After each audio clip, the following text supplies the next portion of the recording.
Hi there, I'm Esther, and in this video I'm going to talk you through step by step how to use PDF sewing patterns. There are actually 2 free PDF patterns that you can access on the Megan Nielsen website. So as soon as you watch this video and grasp how to download, print and put together these PDF patterns, you can actually jump online and access them straight away and get sewing. There are some really great things about using PDF patterns. If you're very new to sewing and you don't know what a sewing pattern is, it's actually just the template that you use to cut out all the pieces needed to put together a garment. Traditionally, or back in the day, you could only buy these in hard copy as like big paper sheets, and then you would cut those out or trace them off and use them. Whereas in today's wonderful day and age, we can download these online, access them anywhere in the world, print them out by ourselves or take them to a printing shop and do things that way. There is also the benefit where if you lose your pattern or you rip a piece or you want to change sizes, you can actually download or save your files and use them again and again. There's also the instant gratification element where you get to download your pattern straight away and you can start sewing pretty much as soon as you get your PDF pattern printed out and put together. There are different printing formats that you can choose, so I'll take you through step by step what you're going to receive when you order your pattern, how to download that, and how to put it together. Let's get started. This is the page that will come up as soon as you have placed your order. You can see here in the top left-hand part of the page under Thank you, Esther, it says click here to download your digital goods. When I click that link, it will take me through to another page that will fetch all of the files that I need for my PDF pattern.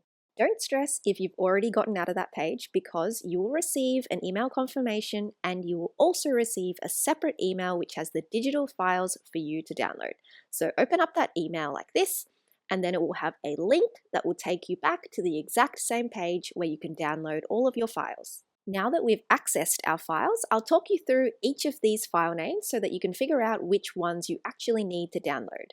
We'll start here at the top of the list where it says MN2009 Protea, and that is the style number or the style name. So every single file has that at the start of it. This is the Protea style here, which explains why all of my files have Protea at the start of it, whereas if you have a different style, such as the Hovia curve jacket or the Kelly skirt, your file name will start with that style number instead. After the style name, it says PDF instructions A4.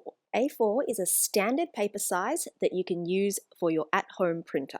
If that's not familiar to you, then perhaps you can move on to the next file, which says PDF instructions US letter. Both of these files contain the same information about the pattern that you have purchased. It includes information about sizing, some details about the pattern itself and how you can utilize that. So it's up to you if you would actually like to print this off, or you can just keep it on your computer. Either way, you will need to download the file just by clicking that download button.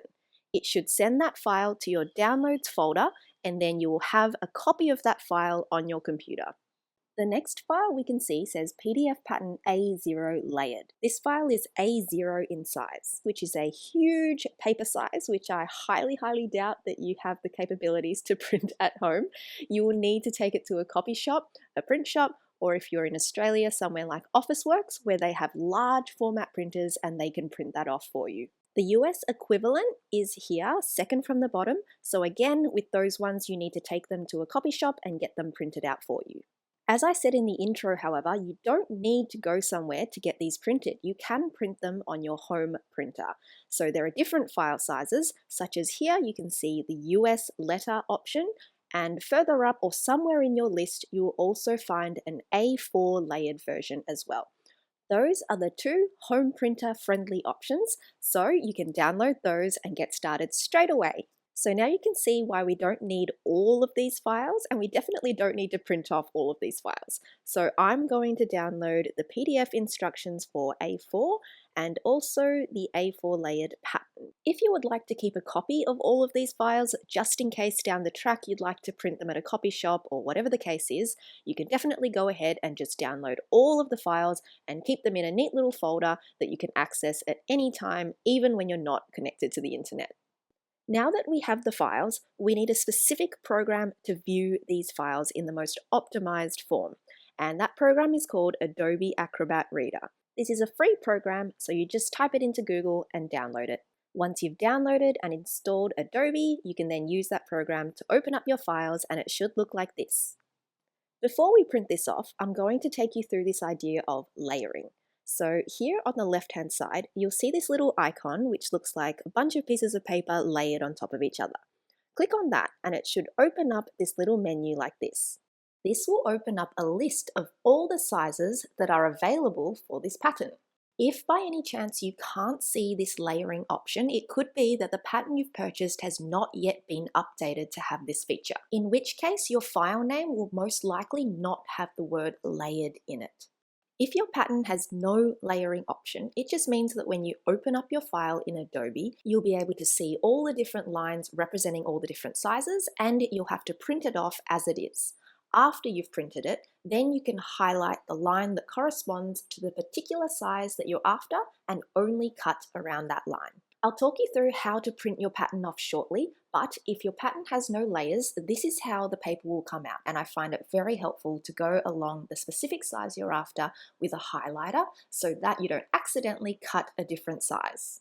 Now, if your pattern does have the layering option, I'll talk you through how to use that effectively. Next to each of the sizes, you'll see this little checkbox. I'll scroll down to a part of the pattern that shows all these different sizes. See, all these different lines represent different sizes, and it can be confusing to cut these out. So these little checkboxes that are next to each of the sizes allow us to hide the sizes that we don't want to see.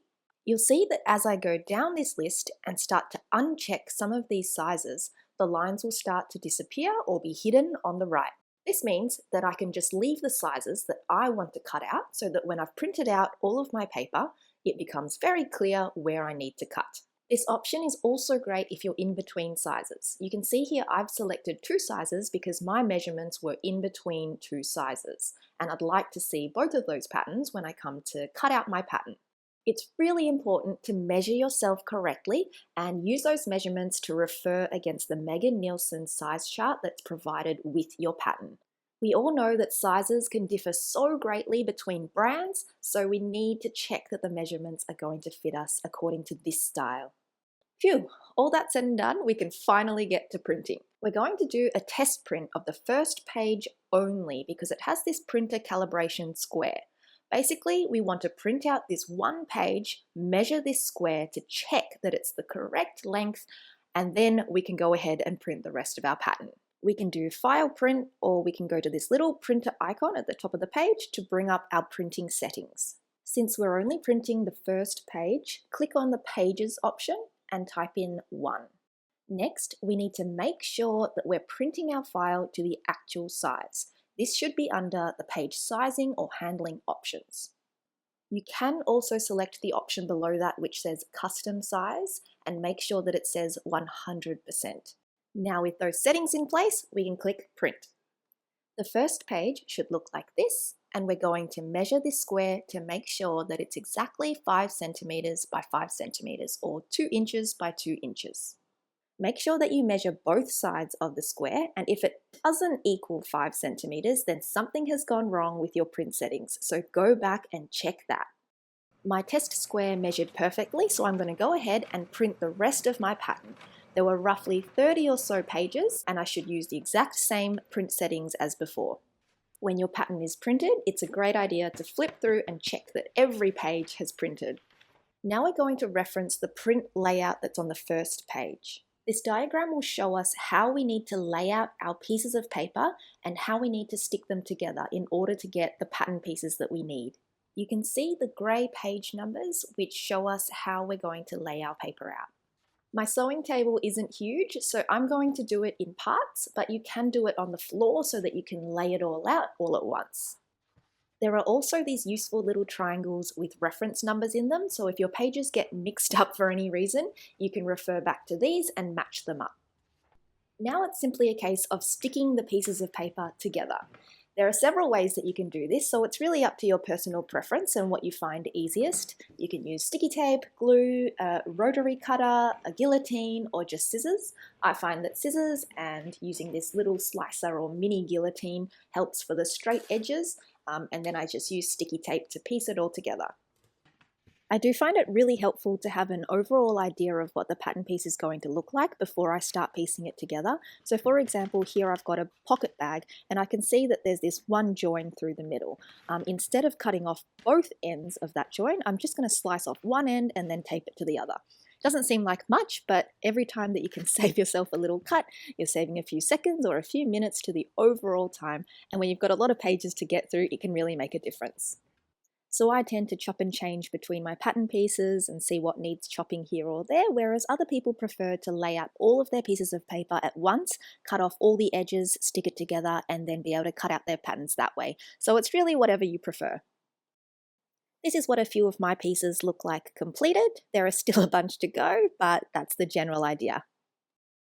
So there you go. Once you have all of those pattern pieces printed out and stuck together, then you are ready to start using them as a template for cutting out your fabric. If you are very new to sewing, again, I would recommend that you start with a nice and simple pattern to get you into the hang of things. The Acacia underwear pattern is free on the Megan Nielsen website, so jump on there, sign up to the newsletter, and I will have a completely different video talking you through exactly how you can access that pattern for free. I hope that this video was helpful for you. If there were any questions, any points that you got stuck at, post a question down below and we will do our best to get back to you and help you out. There are also blog posts on Megan's website, so jump over there for more in-depth instructions that you can read through. Otherwise, you can try and watch the video again and see if it sort of clicks and makes sense for you there. But otherwise, happy sewing, and I will see you in another video soon.